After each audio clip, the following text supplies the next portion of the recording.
We know that you guys can find moving house really stressful. It can be a little bit like herding cats to make sure all the boxes are in the right place, the removalists know where to go, and everything is set up at your new house so on your first night you can sleep calmly and in peace. Moving throws almost every single element of our lives into disarray. A moment of good energy amidst the madness can only be a good thing. Origin Energy has power on next business day when you sign up before 1 p.m. Monday to Friday. Call 13MOVE or search Origin Moves. Origin, good energy. Residential electricity customers only. Must provide safe access to the electricity meter, excludes public holidays, and availability criteria applies. This December, we again wanted to practice what we preach and have some white space in our calendars leading up to Christmas and New Year. We decided to showcase some of the podcasts where we've been interviewed as the guests, and so we're going to do that again today for you. Back in 2017, we recorded 5 episodes around Christmas themes, schedules, Christmas decorations, gifts and wrappings, Christmas functions, and Christmas holidays. And we repeated these again last year. So if you're wanting some tips and tricks for the Christmas and holiday season, have a listen to episode 22 through to 26, and we'll link to them in the show notes. This week, we're sharing an episode from this Organised Life podcast and our conversation with Laurie Palau, who we love. We have a chat about starting the new year well, and even though it was recorded right at the beginning of 2019, we think you're going to love it just as much starting the year 2020.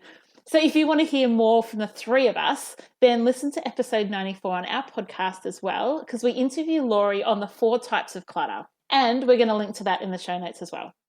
And as this episode was recorded for earlier this year, we just want to remind you all that Amy and I have now joined all of our businesses into one, The Art of Decluttering. So you can find us both wherever you find The Art of Decluttering online. And if you want to give us a little present to start the new year, we would absolutely love for you to leave us a review on Apple Podcasts or wherever you're listening to this podcast today, or on our Facebook page. Enjoy the episode today, and we hope 2020 starts really well for you guys. Happy New Year! Happy New Year! Hi, everybody, and welcome to our first episode of 2019 of this Organized Life podcast. I am your host, Laurie Palau, and I am joined by 2 very special guests with us.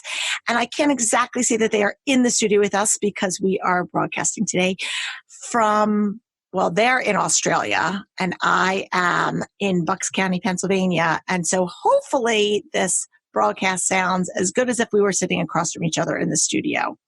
And I am super excited to introduce them to you. They are 2 of my partners of my SBO partner program, and they are also amazing podcast hosts of the very, very popular podcast called The Art of Decluttering. So if you are not already listening and subscribed to The Art of Decluttering, as soon as you're done listening to this, head on over to wherever you get your podcasts, in iTunes or Stitcher, and download any episode that you can get your hands on because it is fun and entertaining.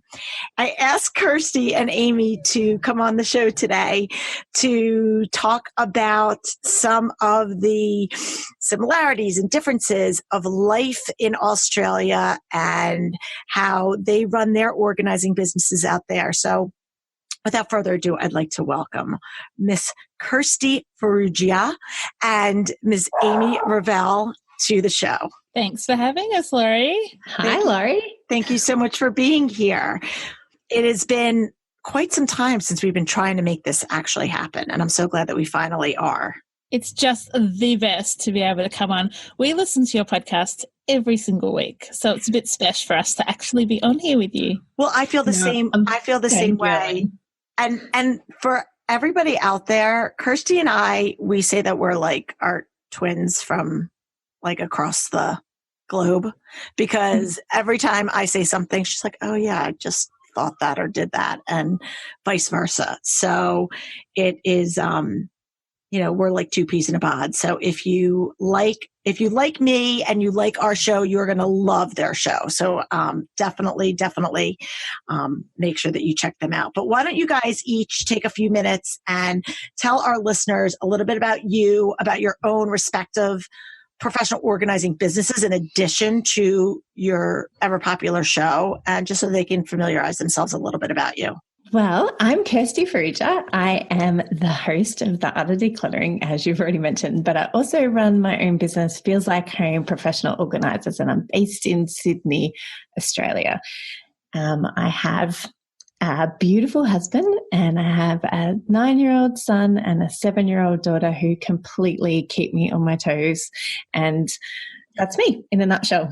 All right, so my nutshell is very similar. So I also host the Art of Decluttering podcast with Kirst, and my business is called Simply Organised, and I'm based in Melbourne, Australia. My family also looks very similar to Kirsty. Is an amazing husband, and I've got 10 and 12-year-old boys. Oh my God, for a second I thought you were going to say you have 10 kids. And I'm like, wait, you have 10 kids? No, I'm not that. No, I'm not that mum. But I will say, and we were messaging each other, I guess, a couple of weeks ago because you had your homeschooling mom friend on, and she was talking about some amazing strategies for homeschooling moms. And I was like, oh my gosh, I need this woman to come and whip my house into shape because she's a rock star. She's pretty amazing. Yes, for If you're sure. a homeschooler, go check out that episode.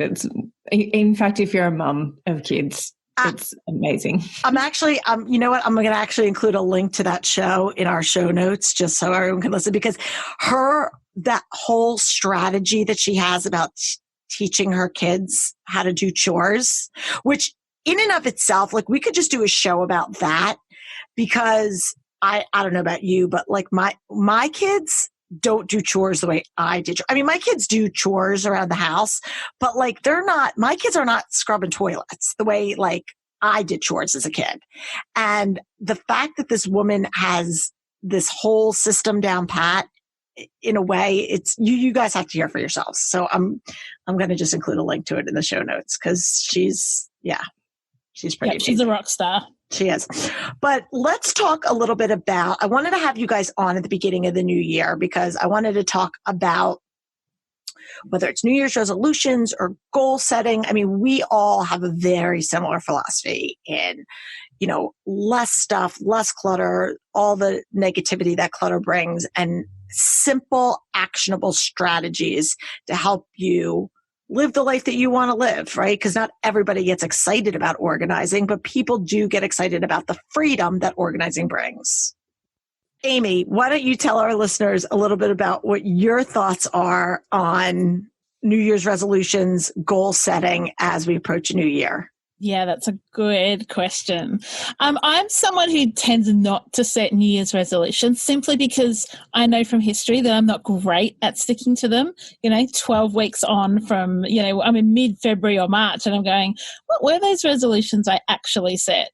So I'm much more likely to just set my mind to do something then and there. So rather than saying I'm going to declutter my house every day for the next 365 days, I'm much more likely to say on the 3rd of January, I'm going to declutter my wardrobe. And I just do it, and then I've succeeded. I don't have to worry about it being some ongoing resolution that I'm going to lose momentum on, and then I feel bad. I'd much prefer to have success really quickly. Gotcha. What about you? I have a follow-up to that, but I want to hear Kirsty's response first.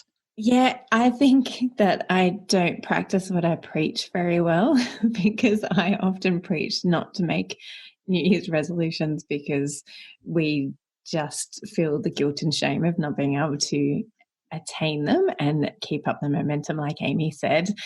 However, I tend to do them and do lose momentum. I have been training myself over the last few years not to do them and to approach it more like Amy and just practice really good habits every day. I think that is the key to success is practicing what you want to do. So if you want to lose weight, then get moving and eat better foods. And also I'm a huge fan of grace. So I just want to encourage myself to have grace. So instead of when I eat the wrong food and indulge too much one night, then I get up the next day and go, yep, that was totally cool. That was yesterday. I'm not going to live in guilt and shame over that. Today I'm going to do better. And just practice grace for myself. I think that's so relevant. And I talk about this all the time too. And I think it's true. I mean, we all, we're none of us are perfect, and we're all going to be, whether it's you're saying that you're going to work out or you're not going to eat, sweets, or you're going to exercise on a regular basis, whatever it is, there's life happens, and we're all going to kind of go a little bit awry, but there's no reason that we can't kind of pick up where we left off.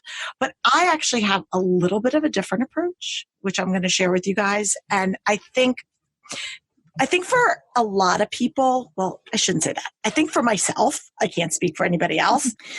So for me, it comes down to accountability. And I like to be able to remember why I started things and why I had these goals in the first place. So as opposed to the whole, I'm going to set a New Year's resolution, I'm not going to swear, or I'm not going to talk about people, or something that I know is just not realistic as much as I like to believe it. I like to set just goals that I can work towards. And so what I did at the end of over the holidays is I put together this goal chart, I guess you would call it, for 2019. And I broke it into 3 different categories, and I'm going to include it in my show notes. And it's 3 professional goals, 3 personal goals, and 3 spiritual goals. And they are just there, not for me to have shame, but just as a reminder for me of these are things that I want to work towards. These are the things that I want to prioritize in the coming new year, because I think we all, and especially people who are, busy, whether you're a working parent or you just are really immersed in your career, or you're a stay-at-home mom that's, just running around with your little ones at home, we're all extremely busy. And I think sometimes to give us that pause and go back and say, hey, why are we doing the things that we're doing? Because we wind up on this hamster wheel. And so for me, it's good to just have that as a little, I guess, checklist. I don't know if that's necessarily the right word, but to just go back and say, yeah, what were the things that I was going to focus in on? And am I doing that? And if I am, great. And if I'm not, what can I work on to kind of either remove in my life so that it'll create more space for me to be able to do these things? Or what tweaks can I make so that I am working towards those goals? I love that. And do you know what I love about it is the goals that you set down are actually your vision for the year, rather than resolutions. Like you're saying, I want to achieve this personally, but you're not putting the resolution I will exercise for 30 minutes every day for the next 365 days. It's actually whatever it looks like to get you to your vision. Yeah, absolutely. And it's not you have to, I'm not, if one of my goals is, I want to grow my business or I want to do something, I'm not necessarily attaching a specific dollar amount, or if it's working out, it's not, like you said, I'm not saying I am committing to losing X amount of pounds or whatever. And listen, if that's what you want to do and that's going to motivate you, then that's fine. But it's the purpose of it is more as just a reminder, because I think what happens is, at least in my case, is you get so busy in the doing that you kind of often forget the purpose. So it's just like when you're organizing a room or decluttering a room, what was your plan of action from the get-go? How did you want this space to function? And I'm trying to approach it more holistically than as something that is just another to-do list, or another item on my to-do list, I should say. Yeah, and that's why we both love that approach, because that's what we teach our clients as well, is to have a vision for their home, and then it's a touchstone to come back to. So when things aren't working out the way they want to, they can come back and go, actually, what was the vision for my room? And let's work towards that. And we can do that in our personal life and with our goals, is to go, actually, what was my vision? My vision was to do so-and-so, or to be so-and-so, and it can, bring you back in line. And what we do in our course too, interestingly, is this exact model. So our online course, the first week, the only thing we focus on in the first week is setting vision. Because what we say to them is every time that you feel like you're stuck in a rut or you've lost your mojo, or you feel like you're falling off the bandwagon, or you're just wondering, why in the world am I doing this? You come back to that vision, and that's actually the cornerstone of everything we teach in our online course is that vision, just like you've talked about. Right, we all know how much you love the art of decluttering, and I have got something equally as good as the art of decluttering. It is Amy's book, Simply Organised. You get a couple of hours of Amy's dulcet tones talking to you as she explains to you all the goodness of how to simply get organised and declutter your home. Head over to Amazon and you can get the Kindle version or the audiobook there. Talk to us a little bit about the course. So in our course, it's mostly about habits and mindset. We do give you a plan of how to declutter your home, and we ask you to set aside time to declutter your home. But the crux of our course is about getting your mindset correct in relation to your stuff and implementing some really healthy habits around your home to keep it to maintain a decluttered and organised home, and to help you minimise what you bring into your home. So it's a really fun course. It's a 6-week course. It's all done online. So anybody from anywhere that you're listening here today, you can join us. We would love to have you as part of our community. And it is done via Zoom and through a Facebook community group. That is just the best rockin' community of so much encouragement and accountability. So we love it. And as you guys, listeners out there, can hear, Amy and Kirsty are much sweeter and nicer than I am, where I'm more like, do you like really? When was the last time you had that? When was the last time you used it? You want to talk about grace? They are so much more. If you need like the nice people, the kind, really, empowering people, they're the ones to go to, I think, because I love that. No one's ever said that about us before. Really? They say that about me. Yes. It's true. They say that about Kirsty. They do not say that about me. I am very much like, nope, you don't need this. That's ridiculous. Break its head off. There you go. Now it's broken. You don't need it anymore.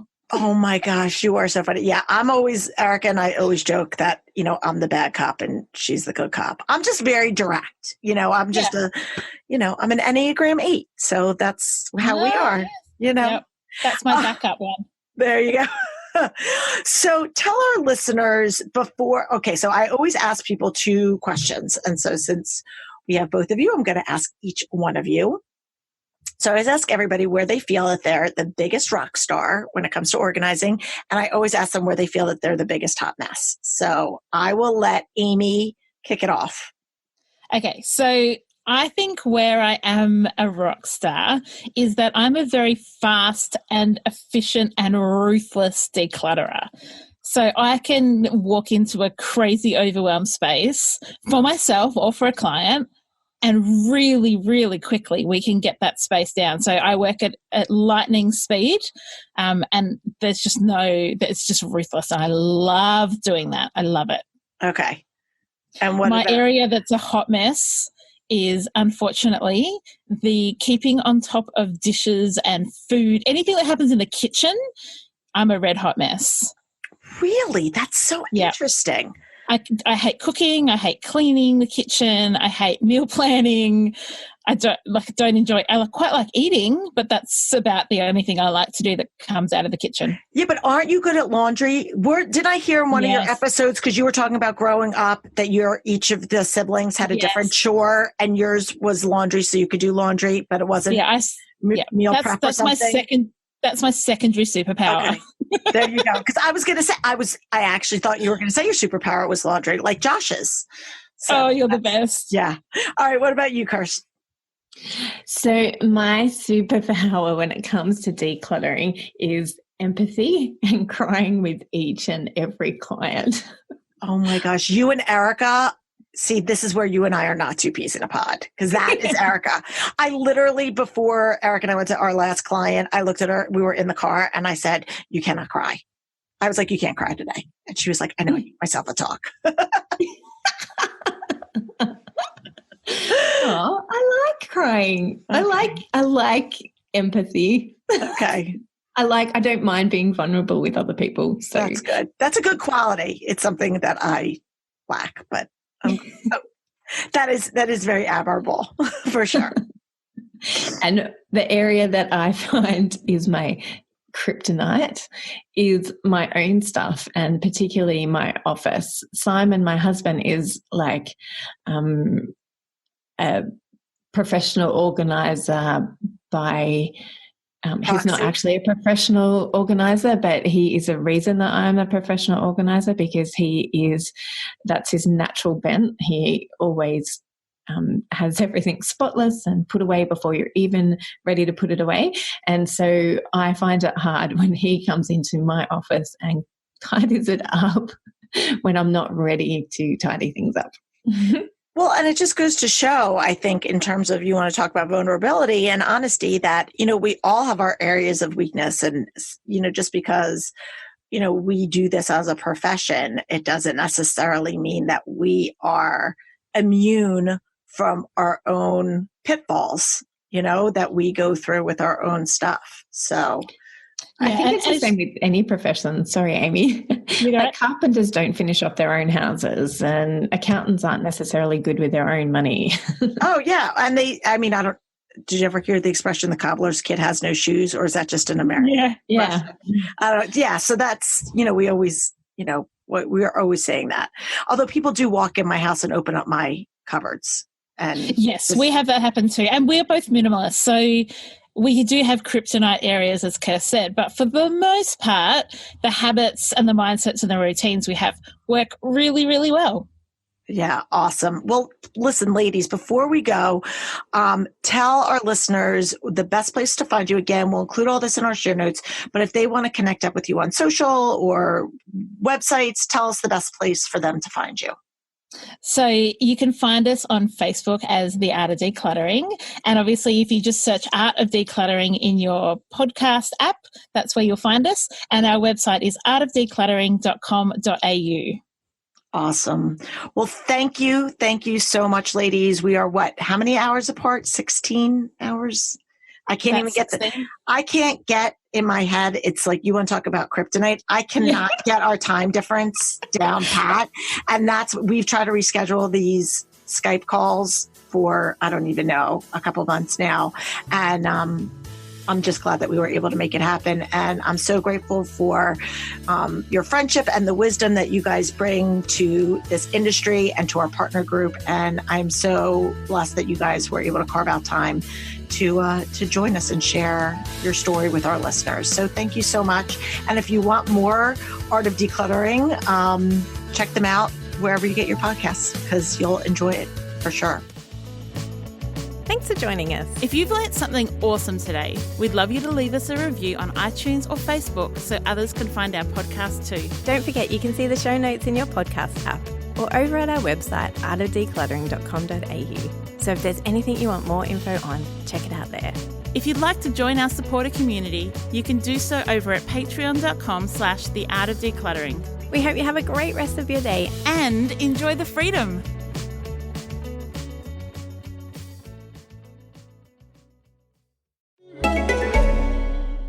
Introducing New South Wales Trustee and Guardian, the state's largest will maker. Our experts can help you make or update your will and then store it for you too.